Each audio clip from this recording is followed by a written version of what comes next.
हमारी ऑनलाइन जो workshop on information and communication technology ICT जिसे हम शॉर्ट वर्ड में बोलते हैं, उसमें सभी प्रतिभागियों का स्वागत है। तो आज सबसे पहले हम चलेंगे गूगल फॉर्म की ओर।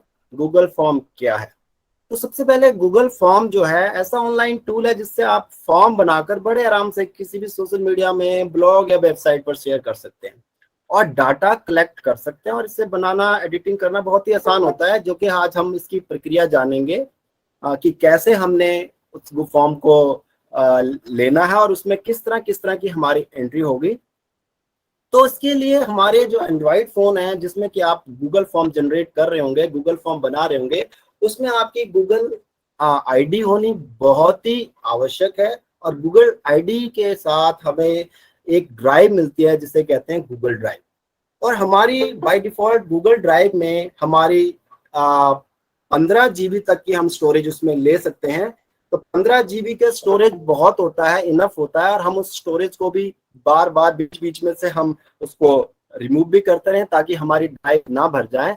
यदि ऐसी स्थिति आती है तो हम गूगल एक और गूगल जनरेट कर लेंगे और उसमें क्या करेंगे, 15 GB का हमें अतिरिक्त मिल जाएगा। लेकिन ऐसा ज्यादा ड्राइव्स अपने उस फोन में ना रखें, उससे आपके फोन हैंग होने की पॉसिबिलिटीज बढ़ जाती है। तो हम चलते हैं आगे। तो सबसे पहले गूगल फॉर्म का प्रयोग से हम क्या क्या कर सकते हैं। आपको बहुत हैरानी होगी कि गूगल फॉर्म से जनरेशन के बाद हम बहुत कुछ कर सकते हैं। वो हम पे डिपेंड है कि हम उसका प्रयोग कैसे करें। अगर हम प्रयोग उसका नवाचार के लिए करते हैं, सर्वेक्षण के लिए करते हैं, अभी हम एक करके हम देखते हैं कि उसका हम काम किस तरह से गूगल फॉर्म का यूज कैसे कैसे कर सकते हैं। तो सबसे पहले ऑनलाइन सर्वे फॉर्म होता है जो कि हम गूगल फॉर्म से कर सकते हैं। गूगल फॉर्म जनरेट करके हम ऑनलाइन सर्वे कर सकते हैं, किसी भी टॉपिक को लेके ऑनलाइन सर्वे करनी है। और हमारा जो गूगल फॉर्म का जितना भी रिकॉर्ड होता है हमारी ड्राइव में उसको स्टोर होता है और वो कहीं पर भी हम उसको शेयर कर सकते हैं। उसके बाद हमारा आता है ऑनलाइन क्विज, जिसके लिए कि हमारे सिस्टम सर ने स्टार्टिंग में कहा था। और हम सिर्फ अभी तक हमारे कुछ टीचर्स यही मानते हैं कि ऑनलाइन क्विज के लिए ही गूगल फॉर्म है, अन्यथा दूसरे कार्य के लिए नहीं है। लेकिन अगर आज हम इसका विस्तार से जानेंगे कि क्या क्या है, तो आप भी बहुत कुछ, आपको भी हैरानी होगी कि हम क्या नहीं कर सकते इससे।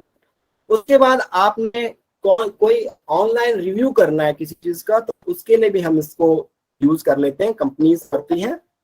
और हम अपने फ्रेंड्स के लिए पार्टी में इनविटेशंस कोई बनाते हैं तो वो उसमें भी ये यूज होता है। और ये जो आपको दिख पा रहे हैं सारे टेम्पलेट्स हमारे पास गूगल फॉर्म में पहले से ही बने हैं, हमें सिर्फ उन्हें लेना है, उनका लिंक जनरेट करना है और शेयर कर देना है। बाकी ज्यादा कुछ लिखने की उसमें आवश्यकता नहीं है ऑनलाइन क्विज को छोड़कर। उसके बाद हमारे आते हैं कंटेंट फॉर्म। अब हमारे पास बहुत सारे, माना कि हमारे बहुत सारे फ्रेंड्स हैं और हम उनके फ्रेंड्स के नंबर मांग रहे हैं, एक से दूसरे से नंबर मांग रहे हैं, व्हाट्सएप के माध्यम से मांग रहे हैं। लेकिन उन्हें प्रॉपर स्टोरेज करने के लिए हमें फिर दोबारा एक्सेल शीट या दूसरे प्लेटफॉर्म का यूज करना पड़ेगा। तो इससे ये जो हमारा गूगल फॉर्म है, इससे हम कॉन्टेक्ट नंबर्स, ईमेल आईडीज भी अपने फ्रेंड्स या अपने स्टाफ या अपने पूरे डायरेक्टरी के लिए भी हम इसे यूज कर लेते हैं। उसके बाद बायोडाटा फॉर्म। आपने देखा होगा जैसे आप बायोडाटा फॉर्म भरते हैं तो उसमें कहीं फोटो अपलोडिंग के लिए भी होता है कोई स्पेस, उसमें आपके डॉक्यूमेंट पीडीएफ अपलोडिंग के लिए भी होता है और आपके सपोर्ट में आप जो डॉक्यूमेंट लगा रहे हैं उसके लिए भी स्पेस होता है। तो हम गूगल फॉर्म को इस तरह से भी उपयोग कर सकते हैं। और उसके बाद ऑनलाइन जॉब फॉर्म, ये सब आप इतने काम की चीज है। और खास की उसमें हम टॉपिक में हम जानेंगे कि बच्चों के लिए और स्वयं हम अपने फायदे के लिए हम किस तरह से इस गूगल फॉर्म का प्रयोग करेंगे। तो हम चलते हैं थोड़ा आगे। तो सबसे पहले हमें जानना होगा कि हमारे गूगल फॉर्म में किस किस तरह के क्वेश्चंस हम जनरेट कर सकते हैं। उसमें हमारी एबिलिटी है कि हम उन क्वेश्चन को किस तरह से यूज करें अपने बच्चों के हित में या अपने अपने हित में। तो सबसे ऊपर आप देख पा रहे होंगे जब गूगल फॉर्म खुलता है तो उसमें क्वेश्चनों की ये जो आप देख पा रहे होंगे 1 2 3 4 5 6 7 8 9 10 और 11, उसमें जीके भी क्वेश्चन हो जाता है कि 11 तरह के हमारे क्वेश्चनरी हम उसमें क्या कर सकते हैं, डाल सकते हैं, जब हम गूगल फॉर्म जनरेट कर रहे होते हैं। तो ये आपका सबसे पहले शॉर्ट आंसर क्वेश्चन क्या है।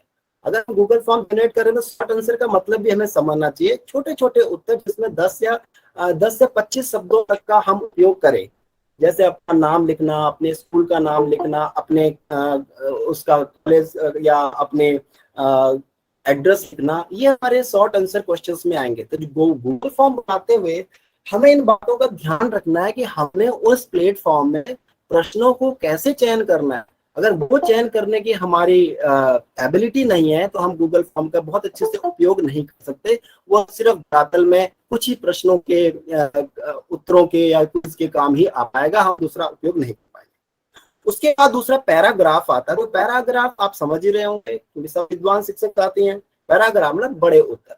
माना हमने कोई रिव्यू किया, किसी प्रोडक्ट का रिव्यू किया या किसी स्कूल के बारे में हमने कहा कि हमारे जो माननीय हमारे महानिदेशक महोदय भी आज की इसमें जुड़ रहे हैं, माना हमने रिव्यू किया, उनको दिया कि आपको कैसा लगा हमारा EIC का जो प्रोग्राम है, किस तरह से लगा। तो जाहिर सी बात है इतना बड़ा प्लेटफॉर्म में 15-20 शब्दों में तो नहीं लिखेंगे। वो जाहिर सी बात है उसे पैराग्राफ में लिख के रिव्यू देंगे, जो कि हमारे इस टीम के लिए बहुत ही शानदार होगा। तो वो पैराग्राफ मतलब 8-10 लाइनें उसमें लिखी जाए तो वो पैराग्राफ आएगा। जैसे हमने क्वेश्चन आज समय की जो हम क्वेश्चन टेस्ट ले रहे हैं बच्चों के, तो अगर हम लेवल 8 ऑनवर्ड या पहले भी हैं, 4 मार्क्स का क्वेश्चन है तो उस क्वेश्चन को हम लॉन्ग आंसर क्वेश्चन रखते हैं, माना हम उसमें, तो उसमें हम क्या करेंगे, पैराग्राफ को रखेंगे बच्चों के। उसमें फिर हम जानेंगे कि उनके लर्निंग गैप्स या लर्निंग आउटकम क्या क्या निकले हैं, वो पैराग्राफ हो गया। उसके बाद मल्टीपल चॉइस क्वेश्चन, तो वैकल्पिक प्रश्नों को चयन करते हैं इसमें हम। जैसे कि आपने MCQ, ये इससे आप अनभिज्ञ नहीं है, सभी लोग जानते हैं। MCQ मतलब कि एक क्वेश्चन के कोई 4 उत्तर दिए गए होंगे, उसमें से आपको एक उत्तर का ही चयन करना होगा। मल्टीपल चॉइस क्वेश्चन, इससे सभी लोग विज्ञ। अब आता है चेक बॉक्स। अब यहाँ की जो आगे की जो लिमिट, आगे की लोग हैं, क्योंकि मैं भी सर्वे करता हूँ कुछ गूगल फॉर्म के माध्यम से या अपने टीचर्स से पूछ के, जैसे तो कुछ ये जो आगे की चेक बॉक्स, इनके कुछ को हमें बहुत देर में पता चला, तो इनके क्या मत है इनके बारे में जानते हैं। चेक बॉक्सेस में होता है कि एक या एक से अधिक उत्तर चयन करने के साथ साथ कुछ अतिरिक्त विवरण भी लिखना हो। जैसे कि हम कहें कि आपको क्या क्या फल पसंद है, आम है, अमरूद है, और नीचे कुछ गैप छोड़ रखा है अदर्स में। तो अगर वो चाहे तो आम को भी लिख सकता है, वो चाहे अमरूद को भी लिख सकता है, वो चाहे तो दोनों को भी लिख के तीसरा अतिरिक्त भी लिख सकता है, वो चेक बॉक्स में आएगा हमारा। उसके बाद आता है ड्रॉप डाउन मेनू। ये होता है उसमें हम कितने भी, जैसे कि आप कई बार आप अपने कोई से भी नेट या साइबर में भी जाके अपने आप भी कहीं पर देखते होंगे कि आप सर्च कर रहे होते हैं, तो सर्च बार में लिखा होता है कि आप कौन सी डिस्ट्रिक्ट से हैं, आप कौन से प्रदेश से हैं। तो आप क्लिक करते हैं तो प्रदेश पूरे हिंदुस्तान के ही सारे प्रदेश आते हैं, उसमें से आप चयन करते हैं। जैसे कि आप अपना रिचार्ज करते होंगे अपना फोन, तो उसमें भी आता है कौन से उसमें है आप कहाँ पर, उत्तराखंड ईस्ट में, वेस्ट में। तो ये सारा ड्रॉप बॉक्स में आता है। ड्रॉप बॉक्स में हम कहीं लंबी ड्रॉप बॉक्स बना लेते हैं, तो उसमें से हमें सिर्फ एक को सिलेक्ट करना होता है, जो यूजर जिसे हम भेजेंगे। तो ड्रॉप बॉक्स, जैसे कि छोटा सा ड्रॉप बॉक्स में बोलूं बालक, बालिका, अदर, तो जाहिर सी बात है जो ऐसे भर रहा होगा वो बालक होगा या तो बालिका होगी या तो अदर होगा। तो तीनों में से एक ही को वो ड्रॉप क्लिक करेगा और नीचे हम इसकी डेमो भी दिखाएंगे, तो आपको बहुत इजीली समझ आ जाएगा। उसके बाद होता है फाइल अपलोड। कोई फोटो, जैसे किसी फॉर्म में हम किसी की फोटो मंगवा रहे हैं कि हाँ भी आप अपनी फोटो दे, लेकिन उसकी लिमिटेशन हम रखेंगे कितने केबीज की आप फोटो अपलोड करें। तो जब वो फोटो भेज रहे होंगे तो वो हमारी ड्राइव में सेव होगा, उसको हमें अपनी ड्राइव में ही खोलना पड़ेगा। तो ये प्रैक्टिस हम कम ही करते हैं, क्योंकि हमारी ड्राइव 15 GB की होती है, प्रोफेशनल ड्राइव हमारी नहीं होती है। तो हम चाहते हैं कि फोटो अपलोड का सीन ना हो, तो हम, लेकिन ये है अगर हमारा प्लेटफॉर्म हमें फोटो मंगवानी है तो इसका यूज भी मैं बताऊंगा अभी आगे चलते चलते। उसके बाद आता है लीनियर स्केल। लीनियर स्केलिंग वो होती है, जैसे आपके पास भी कभी फोनोटोनिक जब होता है कि आप हमारे प्रोडक्ट को कितने नंबर देंगे, 1 सबसे बेकार और 10 सबसे अच्छा। जैसे आप कार सर्विसिंग करवाते हैं तो उसमें एक स्केल बोल देते हैं कि आप इनमें से कौन सा स्केल देना चाहते हैं, तो आप अगर सेटिस्फाई है तो 10 दे देते हैं, नहीं सेटिस्फाई तो 3-4 में आप टिक करते हैं। तो ये लीनियर स्केल हमारे के लिए ही प्रयोग होता है। अब आता है multiple choice grid. Multiple choice और मल्टीपल चॉइस ग्रिड में क्या अंतर है? बहुत ही बारीक अंतर, लेकिन बहुत ही जिसे बोलते हैं कि बहुत ही अच्छा अंतर। इसमें मल्टीपल चॉइस ग्रिड में हमारे पास रोज एंड कॉलम्स होते हैं, जैसे कि एक्सेल शीट में होती है रोज and column.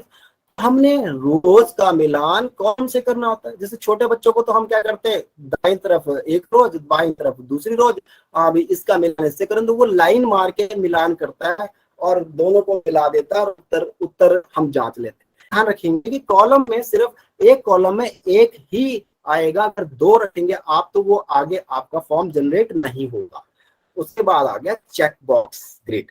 Check box grid multiple, इनमें बहुत सारा कंफ्यूजन रहता है। तो चेक बॉक्स ग्रिड में हमारा होता है कि हमारे रोज एंड कॉलम में मिलान तो करना है, लेकिन एक रोज और कई सारे कॉलम भी आपस में क्या हो सकते हैं, जुड़ सकते हैं। हम डेमो के सामने आपको बताएंगे, ऐसे शायद आपको समझ ना आए। और डेट, जैसे डेट ऑफ बर्थ आपने मेंशन करनी है, उसमें क्लिक बार आ जाता है, उसमें आप डेट और मंथ ईयर इत्यादि सब डाल लेते हैं, और लास्ट में टाइम। तो ये हमारे 11 तरह के जो आपने देखे, ये क्वेश्चनिंग हमारी उसमें फीड होती है और उनको हम लगाते हैं। और हम पहले देखेंगे कि हमें किस तरह का प्लेटफॉर्म, किस तरह की क्वेश्चनरी तैयार करनी है। तो हमें पूरे इस दिमाग में ये बना के रखना होगा कि हमें ये प्लेटफॉर्म, ये क्वेश्चनों के तरीके हैं, इन्हें हमने उसमें फिट करना, अपने जो भी हम क्वेश्चनरी बना रहे हैं या क्विज बना रहे हैं या कोई भी प्लेटफॉर्म आगे हम बना रहे हैं। तो अब चलते हैं हम आगे। बात आती है कि हम अपनी ड्राइव को जैसे ही खोलते हैं, हमारे फोन की ड्राइव और हमारे जो आपके लैपटॉप डेस्कटॉप की ड्राइव में बहुत ही कम अंतर होता है, ज्यादा अंतर नहीं होता। तो ये देख रहे हैं, ये ऊपर आपका, ये आपका थीम है, ये अंडू है, ये आपका सेंड है, और ये आपके इसमें से हम कोई फंक्शनल सेलेक्ट करते हैं।